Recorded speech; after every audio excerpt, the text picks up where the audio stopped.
Hello guys, मैं हूं अविनाश और इस वीडियो में हम जानने वाले हैं एक बहुत ही इंपॉर्टेंट चीज। फिजिक्स एक ऐसा सब्जेक्ट है जो कि सबको पता है, स्पेशली जो स्टूडेंट्स नीट की तैयारी कर रहे हैं बहुत कठिन होता है। मेरे टाइम पे स्कूल में मैंने देखा था काफी सारे स्टूडेंट्स फिजिक्स से डरते थे, लेकिन मुझे फिजिक्स में बहुत मजा आता था। लेकिन अब हम जानते हैं कि अगर हमें नीट में एक अच्छा स्कोर लाना है, नीट में अगर हमें एक अच्छा स्कोर लाना है तो फिजिक्स में हम 150 प्लस कैसे ला सकते हैं। फिजिक्स में हम 150 प्लस कैसे ला सकते हैं, इस वीडियो में मैं सारी चीज डिस्कस करूंगा और लास्ट तक देखना, क्योंकि एक भी स्टेप मिस किया तो सब गड़बड़ हो जाएगा। तो मेक श्योर सारे स्टेप देखो। तो सबसे पहले हम आगे बढ़ते हैं और पहला सबसे बड़ा क्वेश्चन सवाल, आपकी नीट प्रिपरेशन कैसी चल रही है उसका एक छोटा सा डेमो हम लेते हैं। Mark the odd one out, catabolism, decomposition, nutrient cycle और एनर्जी फ्लो। इसमें से कौन सी चीज है जो कि ऑड है, जो इसमें नहीं होनी चाहिए? 1 2 3 4 इसका आंसर कमेंट बॉक्स में कमेंट करो। प्रिपरेशन करो नीट की अभी से। इसी क्वेश्चन के थ्रू ये पता चल जाएगा कि आपकी बायो की स्टडी कैसी चल रही है, बायो की प्रिपरेशन कैसी चल रही है नीट में। चलो, तो अब हम आगे बढ़ते हैं और डिस्कस करते हैं फिजिक्स में कैसे आप 150 प्लस ला सकते हो। अब सबसे पहला क्वेश्चन ये कि यार 150 नंबर लाने की जरूरत ही क्या है? मेरी बायो बहुत अच्छी है, मेरी केमिस्ट्री बहुत अच्छी है, फिजिक्स में मैं थोड़े बहुत नंबर ले आऊंगा, कट ऑफ क्लियर कर लूंगा, सारी चीज हो जाएंगी। देखो, सबसे पहले ये पता करो आप जा कहां रहे हो, आप जा कहां रहे हो। नीट का एग्जाम है 720 मार्क्स का, ये चीज हमें पता है, और फिजिक्स ऑब्वियस सी बात है 180 कैरी करता है, और जो मेरिट है वो 600 प्लस पे ही आती है हिस्टोरिकली। तो अगर हमें 600 प्लस लाना है तो ऑब्वियस सी बात है फिजिक्स में हमें कुछ ऐसा जादू तो करना ही पड़ेगा 150 का। ठीक है, तो अगर 340 हम बायो में लाते हैं, 140 केमिस्ट्री में लाते हैं, तो हमें लगभग 120 तो चाहिए पड़ेगा फिजिक्स के लिए। लगभग 120 तो हमें चाहिए पड़ेगा फिजिक्स के लिए। तो मेक श्योर कि हमारा जो एम है 150 का वो पहले क्लियर होना चाहिए कि हमें 150 क्यों चाहिए। ओके, ऑब्वियस सी बात है 600 से सिलेक्शन की गारंटी तो नहीं है, 600 से सिलेक्शन की गारंटी तो नहीं है, लेकिन आप बहुत आगे पहुंच जाओगे काफी सारे स्टूडेंट से। ओके, तो अगर 150 हमारे फिजिक्स में आते हैं, 150 हमारे केमिस्ट्री में आते हैं और 320 बायो में आते हैं, तो हमारा एक 620 का स्कोर हो जाएगा, एक 620 का स्कोर हो जाएगा, जिसको हम सेफ स्कोर मान रहे हैं, जिसको हम सेफ स्कोर मान रहे हैं। तो अगर हमें एक सेफ स्कोर 620 प्लस चाहिए है तो फिजिक्स में 150 तो लाने ही होंगे, फिजिक्स में 150 तो लाने ही होंगे, और नहीं आए तो सब गड़बड़। लेकिन अब वो लाएंगे कैसे, चलो हम डिस्कस करते हैं। सबसे पहले तो एक वर्ड है इंग्लिश का, परसिवियरेंस। अब ये एक ऐसी चीज है जिसको मैं सिर्फ बता तो सकता हूं, लेकिन मैं करवा नहीं सकता। जैसे कि मैंने आपको पहला क्वेश्चन दिया था, मैंने आपको क्वेश्चन बताया, अब आप उसको करने लगोगे, लेकिन परसिवियरेंस एक ऐसी चीज है जो मैं आपको बता सकता हूं, करवा नहीं सकता। ठीक है, जैसे कि ऑब्वियस सी बात है ये इजी नहीं है। ठीक है, सबसे बड़ा पॉइंट परसिवियरेंस एक की है आपके लिए। परसिवियरेंस एक की इसलिए है आपके लिए क्योंकि इसी के बेसिस पे आपका जो हार्डवर्क है वो दिखता है, इसी के बेसिस पे जो आपका हार्डवर्क है, जो आपके मार्क्स आए हैं वो दिखते। तो मेक श्योर कि भाई सबसे पहले तो परसिवियरेंस होना चाहिए। परसिवियरेंस का मतलब ये है कि मैं मेहनत करूंगा, मेहनत करने से नहीं डरूंगा, मैं मेहनत करूंगा, मेहनत करने से नहीं डरूंगा।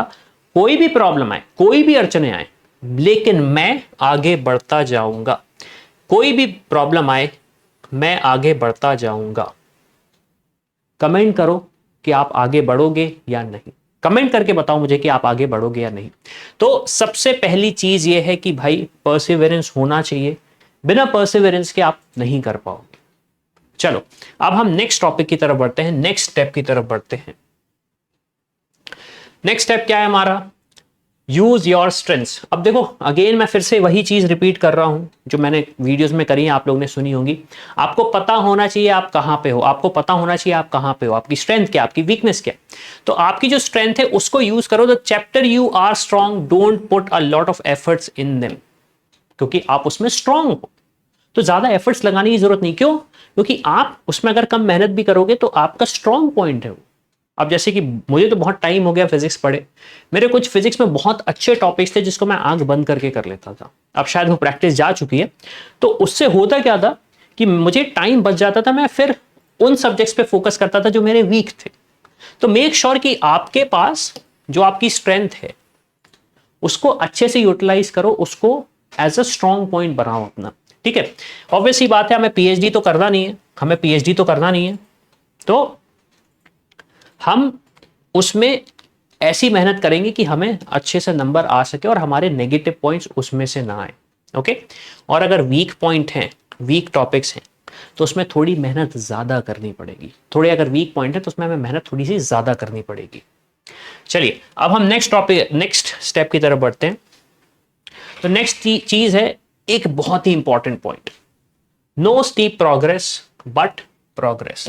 अब इसका मतलब क्या, बहुत ही डिफरेंट, समझ में नहीं आ रहा क्या मतलब है। इसका मतलब यह कि भाई प्रोग्रेस जो है वो आपकी ऐसी नहीं होने वाली, आपकी प्रोग्रेस जे कर्व नहीं होने वाली, आपकी प्रोग्रेस हमेशा ऐसी होगी। नीचे गिरोगे फिर ऊपर जाओगे, फिर नीचे गिरोगे फिर ऊपर जाओगे, फिर नीचे गिरोगे फिर ऊपर जाओगे, फिर नीचे गिरोगे फिर ऊपर जाओगे। अब देखो यहां पे क्या हो रहा है, आप धीरे धीरे ग्रो कर रहे हो। यहां पे थे पहले, फिर यहां पे आए, फिर यहां पे आए, फिर यहां पे आए, फिर यहां पे आए, फिर यहां पे आए। आप ग्रो कर रहे हो और इस ग्रोथ का ही बहुत ज्यादा यूज है, इस ग्रोथ का ही बहुत ज्यादा यूज है।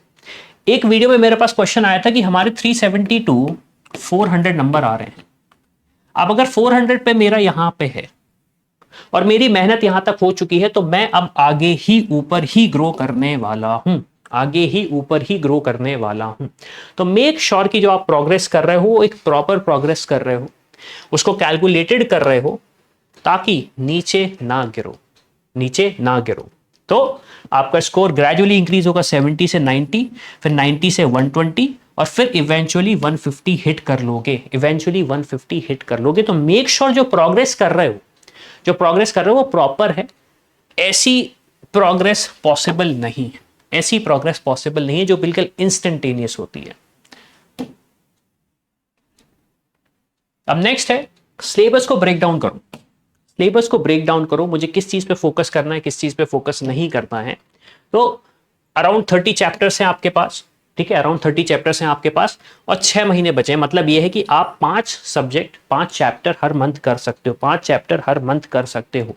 मैं नीट की बात कर रहा हूं, बोर्ड एग्जाम की बात नहीं कर रहा हूं। ओके, फिर पहले 4 मंथ में सारे टॉपिक्स को कवर कर लो। अभी भी स्टार्ट नहीं किया फिर से कर लो, अभी भी नहीं किया फिर से स्टार्ट कर लो। मैं ये नहीं बोल रहा हूं जादू हो जाएगा, लेकिन हम कोशिश तो कर सकते हैं। सबसे बड़ी चीज है कोशिश करना। अगर अभी से हार मान लोगे तो कुछ नहीं होने वाला, मैं गारंटी ले रहा हूं, अभी से हार मान लोगे कुछ नहीं होगा। ओके, फिर understand as many as concepts. आपके पास जो भी कंसेप्ट को आप फोकस करना चाह रहे हो उसको फोकस करो। प्रॉपर ब्रेक डाउन करो सिलेबस को फिजिक्स के, क्योंकि उससे ही आपको बहुत सारी चीजें क्लियर हो जाएंगी कि भाई मुझे किस चीज पे फोकस करना है, किस चीज पे फोकस नहीं करना। देखो अगर आप फिजिक्स की दोनों किताब बुक्स को उठाओगे और बोलोगे कि ठीक है मुझे ये पढ़ना है, बहुत मुश्किल होगी।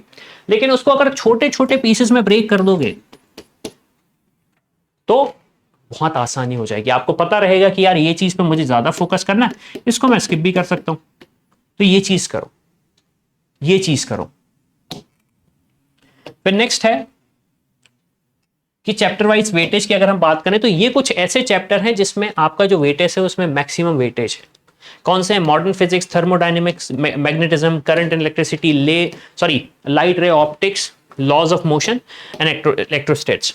सो ये जो चैप्टर्स हैं इनमें ज्यादा फोकस करना है, क्योंकि वेटेज इसमें ज्यादा है, इसमें वेटेज ज्यादा है। और अगर मैं बात करूं तो क्योंकि वेटेज ज्यादा है तो हमारे पास एक अच्छी स्ट्रैटेजी हो सकती है 150 गेन करने की, क्योंकि वेटेज ज्यादा है तो ऑब्वियसली बात है मैं ज्यादा मार्क्स स्कोर कर सकता हूं। ठीक है, और अगर हम जो प्रॉपर स्ट्रैटेजी को फॉलो करेंगे तो प्रॉपर स्ट्रैटेजी हमारी क्या रहनी चाहिए कि भाई ये चैप्टर से आपको अराउंड 35 क्वेश्चंस आ जाएंगे, ये चैप्टर से आपको अराउंड 35 क्वेश्चंस आ जाएंगे जिसमें आप 140 स्कोर कर सकते हो, इसमें आप अराउंड 140 स्कोर कर सकते हो। ठीक है, तो work on these chapters, work on these chapters, focus on them, जो मैंने डिस्कस किए हैं। नहीं याद है तो एक बार स्क्रीनशॉट ले लेना, फिर से हमारे व्हाट्सएप चैनल को भी ज्वाइन कर लो, सारे डिस्कशन हम वहां पे करते हैं। एक इंपॉर्टेंट स्टेप जो स्टूडेंट्स हमेशा मिस करते हैं वो है आपका एनसीईआरटी। एनसीईआरटी एक ऐसी किताब है, और मैं ये नहीं बोलूंगा किताब है, ये एक ऐसी बुक है जो आपकी मेडिकल सीट बुक कर सकती है, आपकी मेडिकल सीट बुक कर सकती है। जिस कॉलेज में चाह रहे हो उसमें। तो मेक श्योर कि यार एनसीईआरटी को करो, फॉरगेट द अदर बुक्स और क्वेश्चनर, सॉल्व एनसीईआरटी। ज्यादा क्वेश्चन करना चाहते हो बहुत अच्छी बात है, लेकिन एनसीईआरटी को मिस मत करो, एनसीईआरटी को मिस मत करो। उसमें 90% कवर करो, एवरी एग्जाम्पल को कवर करो, जो भी मिसलेनियस एक्सरसाइज है उसको कवर करो। एनसीईआरटी एक अल्टीमेट बुक है, एनसीईआरटी एक अल्टीमेट बुक है। सबसे ज्यादा मेहनत एनसीईआरटी पे ही फोकस करना पड़ेगा आपको, सबसे ज्यादा मेहनत आपको करनी है तो वो सिर्फ और सिर्फ एनसीईआरटी में करनी है। तो इसी के साथ ये वीडियो खत्म होता है। होपफुली इन सारी स्ट्रैटेजीज को आप फॉलो करोगे। 150 प्लस हमें फिजिक्स में लाना है। क्यों? क्योंकि फिजिक्स में अगर हम 150 प्लस लाएंगे तो 620 प्लस का जो हमारा सपना है वो पूरा हो जाएगा। तो इसी के साथ ये वीडियो खत्म होता है गाइस। मेरा काम है सिर्फ और सिर्फ आपको रास्ता दिखाना, उस पर चलना सिर्फ आपका काम। Thank you. I hope you like this video. For more such videos, keep watching our channel. And do not forget to like, share and subscribe.